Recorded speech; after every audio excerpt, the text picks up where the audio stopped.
Hello. This is Tuesday, April the 11th, 2023. The temperature in this area is around 46 degrees, going up to 74. A little bit chilly in the morning. Don't forget, if you're going out, to be around people. And the positivity rate for COVID-19 in your area is above 5%. Don't forget to wear a mask to help prevent the spread of COVID-19 and its variants. We'll get into that a little bit more later on. If you're watching the sideshow on Facebook, don't forget to like, comment, and share. If you're watching the sideshow on YouTube, don't forget to like, comment, and subscribe. Sideshow coffee cup, 11-ounce ceramic, dishwasher safe. You can buy from me for $17 plus shipping and handling. Pay me through Cash App, $TR Parker 1.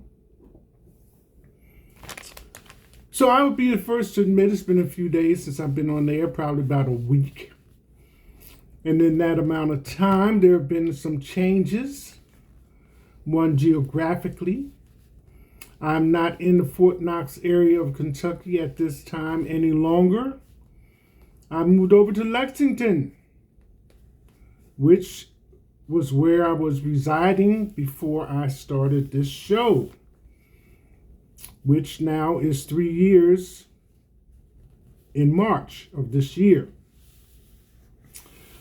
So now that I'm in Lexington, it probably will affect such things as the weather in this area of Kentucky and what news items hit the airways first and proceeding across the country and around the world. So let's get started today on Tuesday, April the 11th, 2023. In Louisville, first off, an officer was shot in the head trying to stop a mass shooting at a Louisville bank, Old National Bank. He graduated from the police academy just 10 days ago. Officer Nicholas Wilt, 26, was taken to the hospital and had brain surgery after he was shot in the head during a mass shooting at a bank that left 4 people dead and 9 injured victims. Officers responded within 3 minutes of being dispatched and found the gunman was still firing inside the bank. Police got into a shootout with the gunman, killing him. The shooter was identified by authorities as Connor Sturgeon, a 23-year-old employee. One other officer was also injured in the attack. That officer was hospitalized after being hit in the elbow. The 4 victims, all between the ages of 40 and 64, were identified as Joshua Barrick, Juliana Palmer, Tommy Elliott, and James Tutt. Hope I'm pronouncing those names correctly. Juliana Farmer, sorry. The victims included a close friend of Governor Andy Beshear, who he credited with helping him both professionally and in his personal life. So our sympathies go out to these families and to the victims. Right along in line with that, I saw this item in the news. It's from Tennessee. And it's related to the shootings that happened at the Covington school, where there were 3 9-year-old children and 3 adults killed within not more than 2 weeks ago. So, Tennessee lawmakers, I remember particularly that there were 2 Justins, both of them in their 20s, millennials, were on the floor protesting or advocating gun laws and gun bans, and the intensity of the protest caused a scuffle. So here's the follow-up. Exiled Tennessee lawmaker returns to state legislature. Jones, 27, was kicked out of the state legislature last week by a Republican supermajority for participating in a gun reform protest on the House floor, a violation of decorum rules. I particularly remember that he was using a bullhorn to get the attention of the people there. Ousted Tennessee Representative Justin Jones returned to the State House Monday after the Nashville Metro Council unanimously voted to rename the Democrat to his former seat. Immediately following the council vote, Jones led a crowd of more than 1,000 exuberant people through downtown Nashville to the state capitol, linked arm in arm with clergy and other supporters who led the throng in hymns and chants. Jones said, "Mr. Speaker, I want to welcome the people back to the people's house." On the House floor, soon after he walked back into the chamber. Supporters filled the galleries and had to be silenced several times by the GOP leadership. He went on to say, "I'm hopeful for the days ahead for Tennessee, not because of the actions of this body, but for the people who gathered outside of this chamber who are calling for something better, who responded to your attack on democracy with an attack of a mass movement for justice and to restore the heart of our state. Not for what you did, but for awakening the people of this state." So, by way of explanation, last week Republicans also removed Representative Justin Pearson, another millennial black Democrat, for the same violations. So it was the two of them, two Justins. Yet Republicans didn't summon enough votes to remove a third member, Representative Gloria Johnson, a white lawmaker who also called for changes to gun laws by briefly taking over the legislative chamber. So by way of explanation, in her case, when she was asked to make a statement or give an explanation, to paraphrase, she said, "I felt that that was something that I was obliged to do and would do again." So they're referred to as the Tennessee Three. Speaking of COVID, Biden signed bill ending national COVID emergency on Monday. President Biden on Monday signed a GOP-led resolution bringing an end to the national emergency over the COVID-19 pandemic, the White House said. Excuse me. The resolution passed the House despite almost 200 House Democrats voting against it, after the White House said it strongly opposed the measure, though it did not threaten to veto it if the bill passed. The bill later passed the Senate in bipartisan 68-23 vote. The White House has said it was already planning to wind down the national emergency and public health emergency around COVID-19 on May 11th, giving states the go-ahead to begin winding down the measures enacted under the emergencies. And in addition, the COVID emergency also provided the power for former President Trump and later Biden to pause student loan repayments. So, however, Biden's student loan forgiveness plan is now being challenged at the Supreme Court, and student loan repayments are set to begin, listen, either 60 days after the Supreme Court ruling or 60 days after June 30th. Excuse me. Again, allergies, folks. Back to New York and President Trump. You know, he just appeared at the courthouse in New York for charges from an indictment which had 34 counts and which carried the possibility of a 134-year sentence, if I remember the numbers correctly. He probably won't have to do the whole 134 years.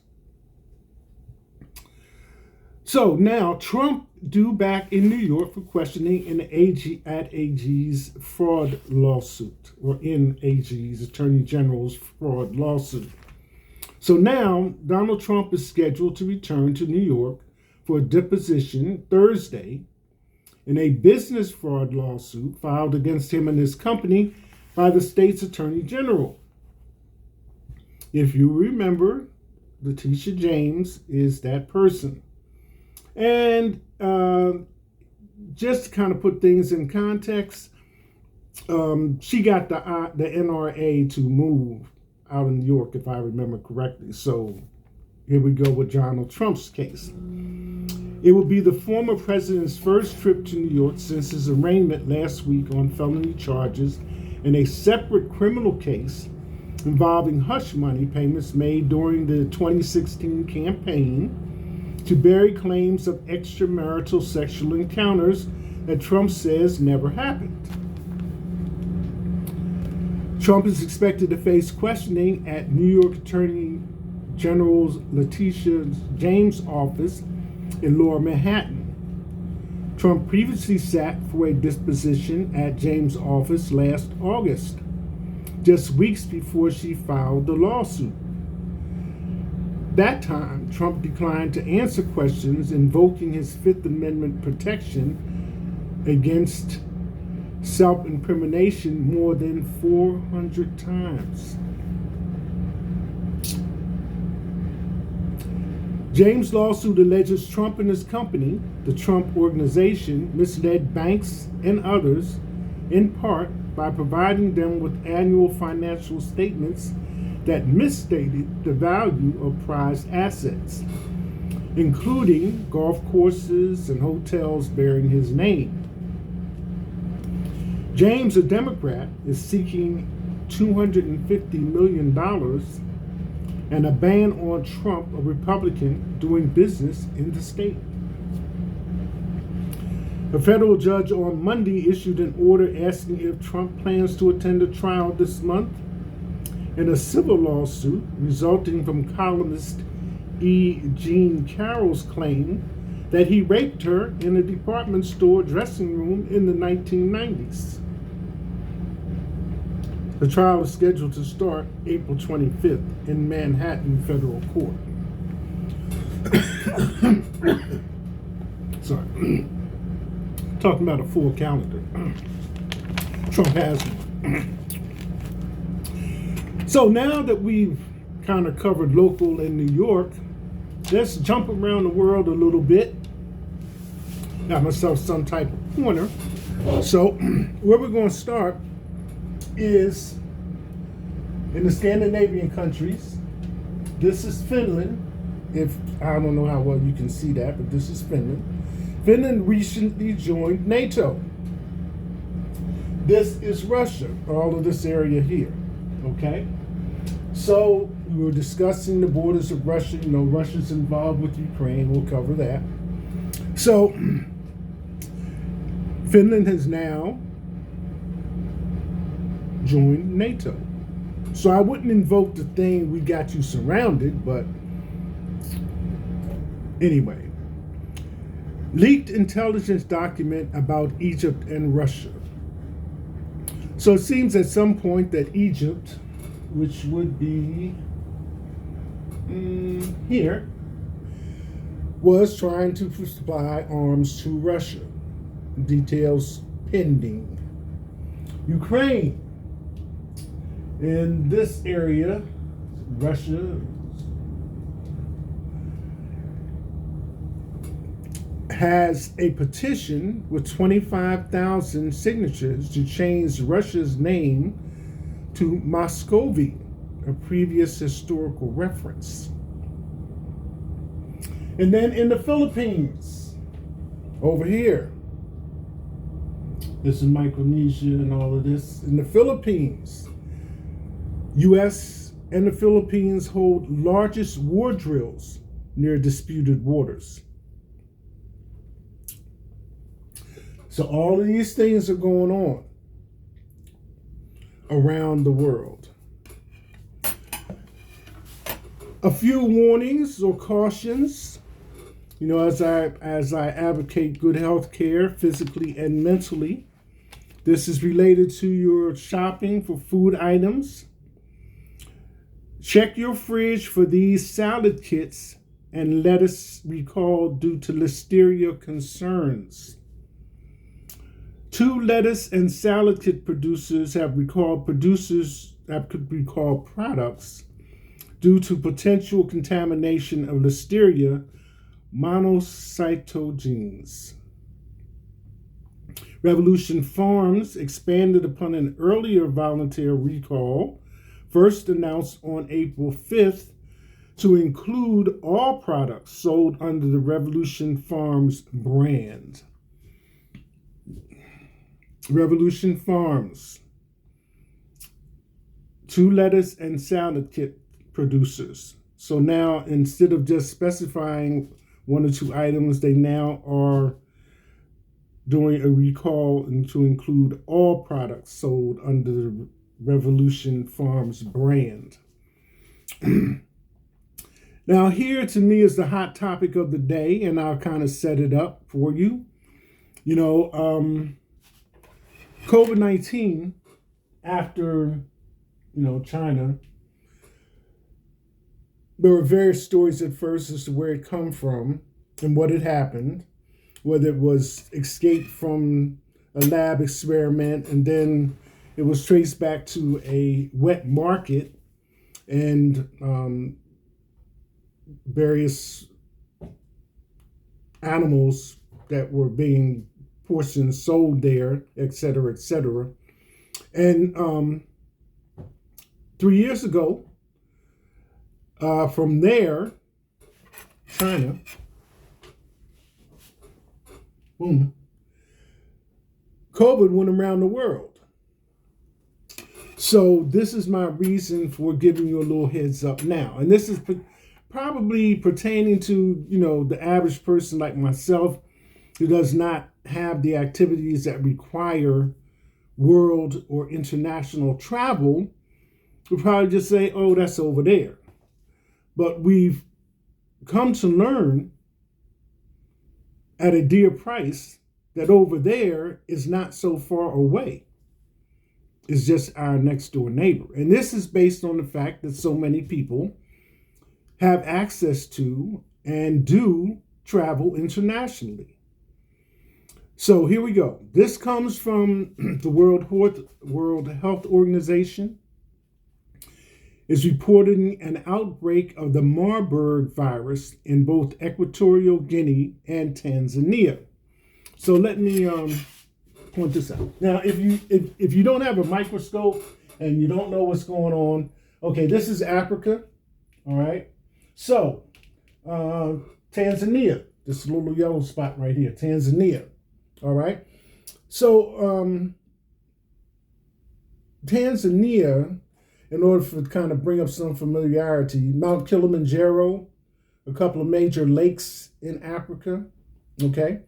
And then we have this little small red dot on the west coast of Africa under the little outbreak there. And Equatorial Guinea, when I first wanted to look for it, I knew about Papua Guinea over New Guinea, in this area, like in the Philippines, near Indonesia and all this kind of stuff. But I said, well, equatorial. So I started at the equator and looked across the map until I found it. So here it is, so small that my pointer almost hides it. But the countries surrounding equatorial is Cameroon, Congo, and Gabon.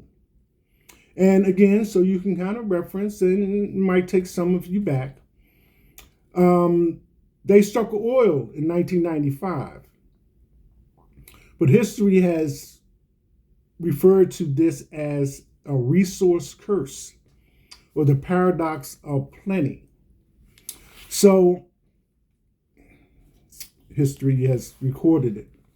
Now, Tanzania, on the other hand, or on the same hand, is rich in mineral resources, and by that I mean gold, diamonds, natural gas is probably a list of about 10 of those things. And it's near Kenya, Tanzania, Kenya, and Uganda, and on the south, Mozambique. So, like I said, Tanzania is mainly recognized for Mount Kilimanjaro and for its gold and diamonds and other mineral resources, including natural gas. But surprisingly enough, it's among the 15 poorest countries, not just in Africa, but in the world. So how do you reckon that? So anyway, getting back to what it was. The CDC is now warning, so Equatorial Guinea and Tanzania, the CDC is now warning travelers to take precautions if they visit countries where the virus is spreading. First time it's happened in Tanzania. The news comes weeks after the disease was reported for the first time in Equatorial Guinea. The CDC says travelers can take different precautions, including the following: avoid contact with people who appear ill and who have symptoms including fever, muscle pain, and rash. Excuse me. Avoid being in contact with body fluids. Avoid visiting healthcare facilities in the outbreak area for non-urgent medical care or for non-medical reasons. Avoid being near or in contact with certain animals, including fruit bats and non-human primates. That might sound a little far-fetched, but because of the mining that goes on, it's one of the places that fruit bats habitate. And as I stated at the beginning, you international travelers may knowingly or unknowingly have these symptoms and be somewhere else by the time you recognize that you are sick. So not only the place of origin or the place that you travel to, and then your destination is an opportunity for rapid spreading of this disease. COVID started in China, and World Health Organization declared it a pandemic. And every country had to do what they could to help their citizens get through it and survive. And this is a virus, again, a virus, Marburg virus. So, Tuesday, April 11th, those are the things that I wanted to pass on to you. That's it. Hashtag